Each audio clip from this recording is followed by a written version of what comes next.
উদউ খাজানাতা জাহান্নাম, জাহান্নামের প্রহরীদেরকে ডাক দাও, জাহান্নামের রক্ষীদেরকে ডাক দাও। জাহান্নামের রক্ষী ফেরেশতারা বলবে, বলো কি বলবা? বলবে আর সহ্য করতে পারি না। রক্ষীরা বলবে, আলাম তাকু তাতিকুম রুসুলুকুম বিল বায়িনাত, রাসূলরা কি তোমাদের কাছে দাওয়াত নিয়ে আসে নাই? তারা বলবে, বালা এসেছে, তো গ্রহণ কেন করো নাই? এবার তারা বলবে, প্রহরীদেরকে ডাক দিয়ে লাভ নাই, উদউ মালিকা, জাহান্নামের দারোগা মালিককে ডাক দাও। নাদাউ ইয়া মালিকুল ইয়াকদি আলাইনা রাব্বুক, জাহান্নামের দারোগা মালিককে ডাক দিবে, ডাক দিয়ে বলবে, ও মালিক, আল্লাহরে বলো আল্লাহ যেন আমাদেরকে মৃত্যু দিয়ে দেয়। জাহান্নামের দারোগা মালিককে যখন তারা ডাক দিবে, মালিক তাদের ডাকে সাড়া দিবে। ইমাম আহমদ বলেন, দুবিতু আন্না বাইনা দুআইহিম ওয়া বাইনা ইজাবাতি মালিকিন ইয়াহুম আলফাআম, মালিক তাদের ডাকে সাড়া দিবে 1000 বছর পর।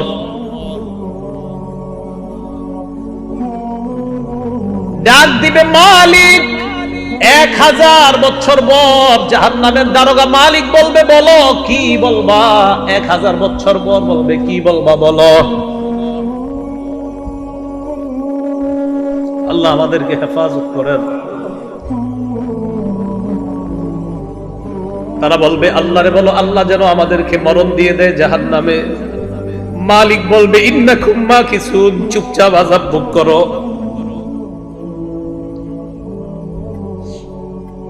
এবার তারা বলবে, জাহান্নামের প্রহরীদেরকে ডাক দিয়ে লাভ হয় নাই, মালিককেও ডাক দিয়ে লাভ হয় নাই। উদউ রাব্বাকুম ইখাফফিফ আন্না ইয়াওমান মিনাল আযাব, রবকে ডাক দাও, রব আমাদের আযাব হালকা করে দিবে।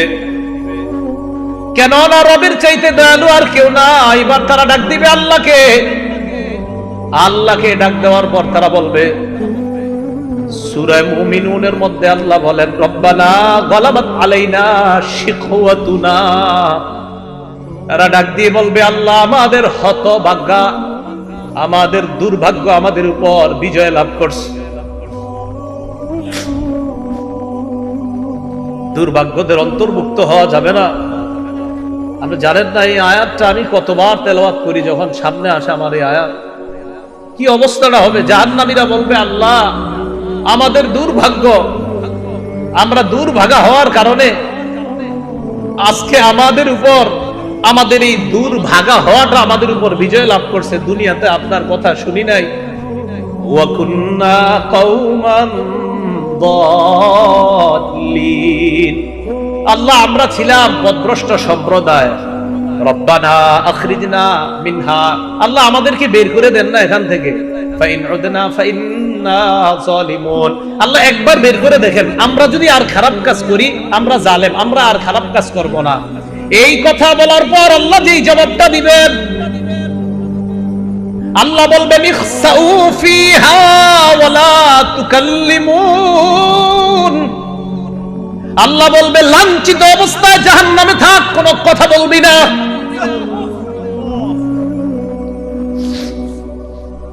রব বলবে, কথা বলবি, চুপচাপ থাক।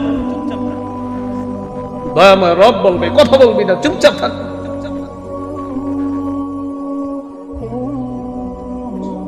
আমি তোমাদেরকে কি সতর্ক করি নাই? আপনারা জানেন যে ফেরেশতারা এটা বলছে, এটা বলছেন আল্লাহ যখন বলবে লাঞ্ছিত অবস্থায় চুপচাপ, কোনো কথা বলবি না। বহুত পেরেশানির মধ্যে পড়ে যায় আয়াত যখন পড়ি। রব যখন বলবে কোনো কথা নাই, কি অবস্থা হবে। বলছিলাম দুনিয়া থেকে নিরাপত্তা নামা নিয়ে যাওয়া, নিরাপত্তা নামা যদি নিয়ে না যাইতে পারি, ঠকে গেলাম, হতভাগা হয়ে গেলাম। আল্লাহ সকলকে সৌভাগ্যবানদের কাতারে শামিল হওয়ার তৌফিক দান করেন। তো আল্লাহ বলবে, ইখসাউ ফিহা ওয়ালা তুকাল্লিমুন, কথা বলবা না, থাকো। তো বলছিলাম ওই যে দরিয়ে, এই দরিয়ে নামক খাদ্য দেওয়ার পর এরপরে দেওয়া হবে কাঁটাযুক্ত খাদ্য, গুচ্ছ জাতীয় খাদ্য। গলা আটকানোর পর বলবে, পানি দাও। তো পানি দিবে, পান করবে কি, চেহারার সামনে নীতি, চেহারা ঝলসে যাবে, পেটের সব ঝলসে যাবে। তখন তারা ফেরেশতা ডাক দিবে, জাহান্নামের প্রহরী ডাক দিবে, মালিককে ডাক দিবে, আল্লাহকে ডাক দিবে। সবাই তো একটা একটা বলবে, প্রহরীরা বলবে রাসূল আসে নাই, আর মালিক বলবে 1000 বছর পর চুপচাপ আযাব ভোগ করো, তাও তো একটু কথা বলবে। আল্লাহ কি বলবে দেখেন, লাঞ্ছিত অবস্থায় থাকো, কোনো কথা নাই, থাকো। রব যদি বলে কথা নাই, তখন তো শেষ। তো বলছিলাম দরিহ লা ইউসমিনু ওয়া লা ইউগনি মিন জু'। কয় দরি নামক খাদ্যটা কেমন জানো? এটা পুষ্টিও যোগায় না, ক্ষুধাও নিবারণ করে না। আচ্ছা, আমরা খাদ্য খাই কেন বলেন তো? হয়তো পুষ্টি বাড়ার জন্য, না হয় যেন ক্ষুধা নিবারণ হয়। আল্লাহ বলে লা ইউসমিনু, দরি নামক খাদ্য পুষ্টিও যোগাবে না, ক্ষুধাও নিবারণ করবে না। কিছু মনে করবেন না, পৃথিবীর একটা খাদ্য আছে যেই খাদ্যটা অ্যাভেলেবল মানুষ খায়, যেটা তার পুষ্টিও যোগায় না, ক্ষুধাও নিবারণ করে না। হুজুর কি এটা? মাশাআল্লাহ, ধূমপান। কি পান? ধূমপান। এটা পুষ্টিও যোগায় না, ক্ষুধাও নিবারণ করে না। বুঝা যায় দুনিয়ার ধূমপান জাহান্নামের দড়ির সাথে অনেকটা মিলে যায়। কি জি জোরে কথা জি, এটা সবাইরে শোনায় এখন জি, সুন্দর তো ঠিক। আপনাদের মুসল্লি যারা আছে এগুলোর দিকে তাকায় বলেন কি ঠিক আছে? দড়ি যেটা পুষ্টিও যোগায় না, ক্ষুধাও নিবারণ করে না।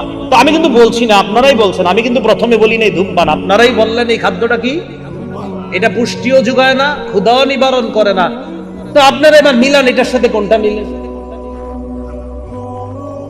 এরপরেও যদি কেউ ধূমপান করে কি করা, আল্লাহ হেফাজত করে না। তাহলে দড়ি নামক খাদ্য পুষ্টিও যোগায় না, ক্ষুধাও নিবারণ করে না। তো আমরা দেখছি যে এটার সাথে একটা খাদ্যের মিল আছে। আর আমি মাঝে মাঝে অবাক হই, ধূমপানের প্যাকেটের মধ্যে লেখা থাকে ধূমপান মৃত্যু ঘটায়, লেখা আছে, মনে করেন লেখা আছে মৃত্যু ঘটায়, মানে আমি দেখতেছি লেখা মৃত্যু ঘটায়, এরপরেও টান দিতেছি, মানে কি?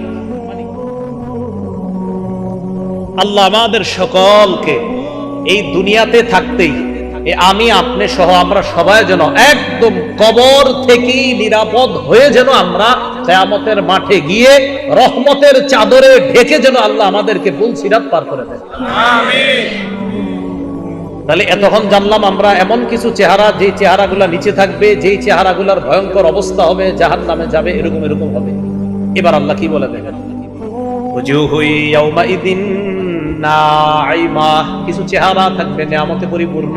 আলহামদুলিল্লাহ, আল্লাহ আপনি আমাদেরকে ওই চেহারাওয়ালা বানায়া দেন, আমিন। লিসাইহা রাদিয়া, আগের চেহারাওয়ালাদেরকে আল্লাহ বলছে দুনিয়ার মধ্যে তারা গুনাহের কাজ করছে, কষ্ট করার কারণে কিয়ামতের ময়দানে তারা ক্লান্ত। এবার কি বলে দেখেন, লিসাইহা, তারা দুনিয়ার মধ্যে আখিরাতের কর্ম করার চেষ্টা করছে, এই চেষ্টা করার কারণে রাদিয়া, কিয়ামতের ময়দানে তারা সন্তুষ্ট হয়ে যাবে। তাহলে আগের দল দুনিয়াতে খারাপ কর্ম করার কারণে ক্লান্ত, আর পরের দল দুনিয়াতে কর্ম করছে, কষ্ট করছে, বাকি তারা সন্তুষ্ট। তাহলে আগের দল কিয়ামতে ক্লান্ত, অসন্তুষ্ট, আর পরের দল লিসাইহা, দুনিয়াতে কর্ম করেছে, কষ্ট করেছে, বৃষ্টিতে ছাতা মাথায় দিয়ে পানি এদিকে লেগেছে সেদিকে লেগেছে, মসজিদে কষ্ট করে গিয়েছে, তাহলে ওরাও কষ্ট করেছে, তারাও কষ্ট করেছে। আল্লাহ বলে রাদিয়া, দ্বিতীয় শ্রেণীর কষ্ট যারা করেছে, কিয়ামতের ময়দানে এই চেহারাগুলা দেখলেই বুঝবা তারা সন্তুষ্ট হয়েছে। আর কি, ফি জান্নাতিন আলিয়া, তারা থাকবে নিরাপদ জান্নাতে, শান্তির জান্নাতে, চিরস্থায়ী চির সুখের জান্নাতে থাকবে, আলিশান জান্নাতের মধ্যে থাকবে। আচ্ছা, আমি আপনি আমরা যারা এখানে বসা, আমাদের যদি দেখা সাক্ষাৎটা জান্নাতে হয়, মজা কি কম হবে না বেশি? তো আমরা ভালো হয়ে যাই, চলেন সবাই, কি বলেন? ফি জান্নাতিন আলিয়া লা তাসমাউ ফিহা লাগিয়া, জান্নাতের মধ্যে জান্নাতীরা লাগিয়া শুনবে না। লাগিয়া মানে অনর্থক কথা। ইমাম বুখারী ব্যাখ্যা করেছেন, 7 মাস জান্নাতের মধ্যে জান্নাতীরা কোনো গালি গালাজ শুনতে পাবে না। দুনিয়াতে আমরা অনেক কিছু শুনছি, ইমাম সাহেবরা শুনে, খতিবরাও শুনে, মাদ্রাসার মুতামিম সাহেবরাও শুনে, কত মানুষের কত কথা শুনে। ইনশাআল্লাহ হুজুররা একটু নিশ্চিত থাকেন, একটু কষ্ট করেন, জান্নাতে অন্তত এই গালি গালাজ শুনতে হবে না। লা তাসমাউ ফিহা লাগিয়া, জান্নাতের মধ্যে অনর্থক কোনো কথা থাকবে না, কোনো অনর্থক কথা শোনা যাবে না। কত সুন্দর কথা হবে জান্নাতে, সে আলোচনা আমি পুরোটা করছি না। সর্বশেষ জান্নাতি যেই মানুষটা, এই মানুষটা আল্লাহরে সর্বশেষ তখন যখন তাকে জান্নাত থেকে বের করবে, এবার আমার আলোচনা আছে, দেখবেন লম্বা আলোচনা আছে সর্বশেষ জান্নাতির নিয়ে। তো ও যখন সর্বশেষ স্টেজে আল্লাহরে বলবে, আল্লাহ ওই যে একটা গাছ দেখা যাইতেছে, এটার কাছে আমারে নিয়ে যান, এরপরে আমি আপনার কাছে আর কিছু চাইবো না। বুখারী তো আছে, মুসলিম শরীফে লম্বা হাদিস। আল্লাহকে তুমি বারবার কইতেছো আর কিছু চাইবা না, তোমারে এক গাছের নিচে যাই, আবার তুমি আরেকটা চাও, আবার আরেকটার নিচে নেই, আবার আরেকটা চাও, এখন এটার নিচে গেল তোমারে যদি নিয়ে যাই তুমি কিছু চাইবা না, মাবুদ এটাই শেষ, আর কিছু চাবো না। তো আল্লাহ তারে নিয়ে গেছে কোথায়? জান্নাতের একদম দরজার সামনে একটা গাছ। এই গাছটা এত সুন্দর, এত নিয়ামতে পরিপূর্ণ যে আগে যতগুলা নিয়ামত আল্লাহ তারে পার করছে, ওটার কাছে আগের গুলা কিছুই না। তো সেখানে গেছে, ওয়াদা করছে আর কিছু যাবো না। যাওয়ার পর অপেক্ষা করতেছে, হঠাৎ দেখে তার কানে জান্নাতীদের আওয়াজ আসতেছে। কি আসতেছে? সূরা গাশিয়া কি বলছে? জান্নাতে কোনো কি থাকবে না, গালিগালাজ থাকবে না। ওই ব্যক্তি জান্নাতীদের আওয়াজ শোনার পর বললেন, এত সুন্দর আওয়াজ কিসের? আল্লাহ আমারে একটু ওই আওয়াজ যারা করতেছে তাদের কাছে নিয়ে যান। তাহলে আওয়াজ কত সুন্দর হবে, কারণ তারে তো আল্লাহ একের পর এক নিয়ামত দিতেছে। তাহলে তার আওয়াজটা কত সুন্দর, নিয়ামতে পরিপূর্ণ আওয়াজ। মানে আমি চিন্তা করি হাদিসে যে জান্নাতীদের আওয়াজটাও কত চমৎকার হবে। ওই ব্যক্তিরা আল্লাহ বলবে, আরে যাক ঠিক আছে, 10 দুনিয়ার সমপরিমাণ এই যে আওয়াজ, যত সুন্দর ফুলের বাগান, ফলের বাগান, এই জাতীয় 10 দুনিয়ার সমপরিমাণ একটা বাগানের মালিক তোমাকে বানায় দেবে। এটা আলিশান জান্নাতের বাগান, মানে আলিশান জান্নাত। এই জান্নাত মানে প্রাসাদ, রাজ প্রাসাদের মালিক বানায় দিলাম। তো আল্লাহ বলেন, লা তাসমাউ ফিহা লাগিয়া, যেই চেহারাগুলা সন্তুষ্ট চিত্তে তাদেরকে দেখবা, তারা জান্নাতের মধ্যে কোনো গালিগালাজ শুনবে না। লা তাসমাউ ফিহা লাগিয়া ফিহা আইনুন জারিয়া, সেখানে তাদের জন্য থাকবে প্রবাহমান ঝর্ণা, যেই ঝর্ণা থেকে দুধের নহর প্রবাহিত হবে, মধুর নহর প্রবাহিত হবে। হাদিসের মধ্যে আসছে, রাসূল বলেন, তুফাজ্জারু আনহারুল জান্নাহ মিন তাহতি তিলাল আও মিন তাহতি জিবালিল মিসকি, মেশক আম্বর থেকে জান্নাতের নহরগুলা জান্নাতীদের বালাখানার নিচ দিয়ে প্রবাহিত। কক্সবাজার দেখলে মন চায়নি মাঝে মাঝে, টাকা পয়সা তো কম, মন চায় কিন্তু আপনাদের সবার, কিন্তু গেলে গুনাহ হয়, কেমনে যাবো? এই যায় না, দরকার নেই। জান্নাতে যখন যাবেন একবার, আপনি এনে বসবেন, আপনার বিবি আর একটা বৈশা দুজন আনন্দ উল্লাস করবেন, আর দেখবেন নহর প্রবাহিত হচ্ছে।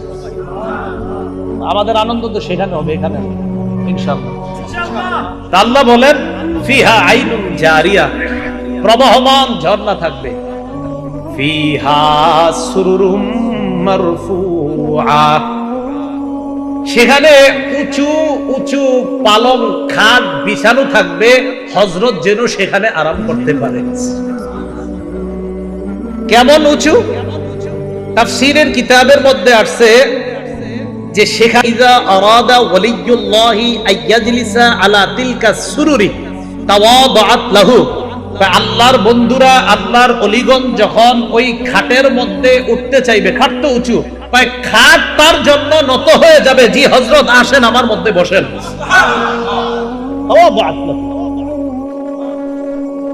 ফিহা সুরুরুম মারফুআতু ওয়া আকওয়াবুম মাওদুআ, তো খাটে বসবেন। বসার পর দুনিয়াতে তো বিভিন্ন জন, তারা বিভিন্ন মদ টট পান দিছে, ভাবসাব। আল্লাহ পাক রব্বুল আলামিন তো আপনাকেও দিবে যে তুমি তো দুনিয়াতে এই মদ টট ছুঁয়েও দেখো নাই, তোমাকেও সেখানে শরাবান তাহুরা পরিবেশন করে গ্লাসের মধ্যে ওই শরাব দিয়ে, ফিহা আকওয়াবুম মাওদুআ, তোমার সামনে ওই শরাবান তাহুরা যুক্ত ওইটা পরিপূর্ণ গ্লাসগুলা তোমার সামনে সাজানো থাকবে। নাও তুমি আর তোমার বিবি পান করতে পারো। এজন্য বলছি, একবার চলেন, কষ্টে কোনো মতে যাই, এই গুনাহ করা যাবে না, ঠিক আছে না? ইনশাআল্লাহ গুনাহ আজকে থেকে ছেড়ে দেব ইনশাআল্লাহ। কালকে এই মুহূর্তে আমি যে কবরে থাকতে পারি, আপনি কবরে থাকতে পারেন, তো কি দরকার আছে? যেহেতু মরে যাবই, তো কষ্ট কোনো মতে গুনাহ থেকে বাঁচি, বাস গুনাহ থেকে বাইচা মরবো ইনশাআল্লাহ। মানুষ মনে করতে পারে আচ্ছা আল্লাহ কি এগুলো দিবে, মনে করতে পারে যে এত বড় বড় খাট পালং ইত্যাদি। তা আল্লাহ বলে মিয়া চিন্তা করো না, আফালা ইয়ানজুরুনা ইলাল ইবিলি কাইফা খুলিকাত, তারা কি দেখে না ওটের দিকে, ওট কিভাবে সৃষ্টি করা হয়েছে, একটু ওটের দিকে দেখে না? ওয়াইলাস সামাই কাইফা রুফিআত, আকাশের দিকে তাকায় না, আকাশ কিভাবে উঁচু করে রাখা হয়েছে। আচ্ছা একটু খুঁজি আমরা দেখি কোথায় খাম্বা আছে আকাশের, আসেনি? না খোঁজেন না একটু, আমরা দেখি আসেনি খাম্বা, নাই তো এইভাবে রয়েছে কেন? এটা জোরে বলেন, কে রাখছে? কে রাখছে এইভাবে? আল্লাহ বলেন ওয়াইলাস সামাই কাইফা রুফিআত, আরে খুঁটি ছাড়া আসমান যদি আমি এইভাবে রাখতে পারি, আর তোমাদেরকে এই নিয়ামতে পরিপূর্ণ জান্নাত দেওয়া তো আমার কাছে কোনো ব্যাপার না। ওয়াইলাল জিবালি কাইফা নুসিবাত, খুব মন দিয়ে এই জায়গাটা বুঝেন, ওলামা হযরত আছেন। প্রথমে ওটের কথা বলছে, পরে আকাশের কথা, পরে পাহাড়ের কথা। কেন আগে ওটের কথা কেন? ওটের উপরে বৈশা, যখন আপনি ওটের উপরে বসবেন, বৈশাই একটু তাকান, আসমান দেখা যায়। ওট যখন চালাবেন, ওট সাধারণত পাহাড়ি অঞ্চলে চালানো হয়, আশেপাশে তাকায় দেখেন পাহাড়। তাই আল্লাহ বললেন তারা কি ওটের দিকে তাকায় না আরবের মানুষগুলা? তো ওটের উপরে বৈশা, এরপরে কি আকাশের দিকে তাকায় না? আসমান খুঁটি ছাড়া। আচ্ছা ঠিক আছে, চলতে চলতে ওয়াইলাল জিবালি, তারা কি পাহাড়ের দিকে তাকায় না? কাইফা মুসিবাত, কিভাবে পাহাড়টা স্থাপন করা হয়েছে। আচ্ছা তারা যে জমিনের উপর চলতেছে, ওয়াইলাল আরদি কাইফা সুতিহাত, জমিনের দিকে তাকায় না যে জমিনটা কিভাবে বিছিয়ে রাখা হয়েছে, আমি আল্লাহ বিছিয়ে দিলাম। আর ওই বিছানো জমিনের উপর তো তুমি ওটের মধ্যে আরোহণ করে আসমান আর পাহাড়গুলা দেখতে পাচ্ছ। এইগুলা দেখে তুমি কি বুঝো না আমি যে জান্নাত দিব? এরপরে আল্লাহ বলেন ফাযাক্কির, তো নবীজি সাল্লাল্লাহু আলাইহি সাল্লাম একটু চিন্তিত, আহারে আমি এত দাওয়াত দেই, কাফেররা কেন গ্রহণ করে না? কথার কথা, যেমন আজকে আপনারা আমি চাইছি যে এমন ভাবে বুঝাই যেন আজকে থেকে আর কেউ গুনাহ না করেন। তো এরপরে যদি কালকে গুনাহ করেন হইতে পারে কষ্ট লাগবে, আরে তো ভাবে কইলাম এরপরে গুনাহ করে। তো নবীজি দাওয়াত দেয়, এরপরে অনেকে দাওয়াত গ্রহণ করে না, কষ্ট লাগে যে আমি এত করে বুঝাই গ্রহণ করে না কেন? আল্লাহ বললেন ফাযাক্কির, নবী আপনার কাজ আপনি শুধু ওয়াজ করতে থাকেন। সুবহানাল্লাহ, আপনার কাজ ফাযাক্কির, আপনি শুধু ওয়াজ করতে থাকেন। ইন্নামা আনতা মুযাক্কির, আপনি উপদেশ দিতে থাকেন, আপনি ওয়াজ করতে থাকেন, আপনি শুধু ওয়াজকারী, শুধু উপদেশ দাতা। লাস্তা আলাইহিম বিমুসাইতির, আপনি তাদেরকে জোর করে কিছু মানাবেন আমি এই জন্য আপনারে পাঠাই নাই। আপনার কাজ শুধু বলা, গ্রহণ করবে না না করবে এটা আপনার দায়িত্ব না, আপনি শুধু ওয়াজ করার কাজ। লাস্তা আলাইহিম বিমুসাইতির, আপনি তাদের উপর নিয়ন্ত্রক নন, আপনি তাদের উপর বাধ্য না, তারা গ্রহণ করতেই হবে। আপনার কাজ ওয়াজ করা। বলেন আপনার কাজ কি? তো এখন যদি এই যুগে কেউ বলেন হুজুর এত ওয়াজ করেন কি লাভ, এত ওয়াজ করেন আসেনি, আমাদের কাজ কি শুধু পোষায় দেওয়া? খতিব সাহেবের কাজ কি শুধু? আর দোয়া করা, দোয়া করা যে আল্লাহ কবুল যেন করে, আল্লাহ মানুষগুলা যেন কথাগুলা মানে, আল্লাহ মানুষগুলা যেন কথাগুলা মানে, বাস এতটুকু কাজ। বাকি হেদায়েত সে পাবে না না পাবে এটা হবে। তো আল্লাহ বলেন ইল্লা মান তাওয়াল্লা ওয়া কাফার, যে ব্যক্তি আপনার দাওয়াত গ্রহণ না করে মুখ ফিরিয়ে নিবে, ওয়া কাফার আর কুফরি করবে, ফায়ুআযিবুহুল্লাহুল আযাবাল আকবার, আল্লাহ তাকে বড় আযাব দিবে, বড় শাস্তি দিবে। ইন্না ইলাইনা ইয়াবাহুম, তাদের সবাইকে জানায়া দেন আমার কাছেই সকলে ফিরে আসতে হবে। সুম্মা ইন্না আলাইনা হিসাবাহুম, এরপর আমার দায়িত্ব তাদের হিসাব নেওয়া, আমি আল্লাহ তাদের হিসাব নিব। মনে রাখবেন ভাই, রাসূলুল্লাহ সাল্লাল্লাহু আলাইহি ওয়াসাল্লাম বলেন মান হুসিবা উযিবা, হিসাব যদি পুঙ্খানু নিয়ে নেওয়াই হয় শাস্তি থেকে কেউ রেহাই পাবে না। আল্লাহ আমাদের সকলকে সূরা গাশিয়ার যে কথাগুলা, মূল কথাগুলা, আমাদের আজকের মূল আলোচনা যেটা জানলাম, সূরা গাশিয়ায় আমরা মোটামুটি ভাবে বিস্তারিত ভাবে দুই শ্রেণীর কথা জানলাম। এক শ্রেণী জাহান্নামী, আরেক শ্রেণী জান্নাতি। জাহান্নামীদের চেহারাগুলা বড় ভয়ঙ্কর পরিস্থিতির সম্মুখীন হবে, জান্নাতীদের চেহারাগুলা বড় হাস্যোজ্জ্বল হয়ে যাবে। জাহান্নামীরা দরি নামক ভয়ঙ্কর এক খাদ্যের সম্মুখীন হবে, জান্নাতীরা আলিশান জান্নাতে প্রবেশ করে শরাবান তাহুরা সহ বিভিন্ন নিয়ামতের সম্মুখীন হবে। আল্লাহ আমাদের সকলকে সৌভাগ্যবান কথা জান্নাতীদের অন্তর্ভুক্ত যেন দুনিয়াতে থেকেই নামটা লিখিয়ে যেতে পারি। আল্লাহ তৌফিক দান করেন। সর্বশেষ আমার আপনার আমাদের সকলের সাক্ষাৎ যেন আল্লাহ আবার জান্নাতে করিয়ে দেয়। আল্লাহ আমাদের সকলকে কবুল করে নেন। আমিন। ওয়া আখিরু দাওয়ানা আনিল হামদুলিল্লাহি রাব্বিল আলামিন। আল্লাহ পাক রব্বুল আলামিন আমাদের সকলকে যেই কথাগুলো বললাম, সঠিক যতগুলা কথা সব আল্লাহর পক্ষ থেকে হয়েছে, ভুল ভ্রান্তি যা হয়েছে আমার পক্ষ থেকে হয়েছে। আল্লাহ আমাদের সকলকে ক্ষমা করে দেন। আসসালামু আলাইকুম ওয়া রাহমাতুল্লাহি ওয়া বারাকাতুহু।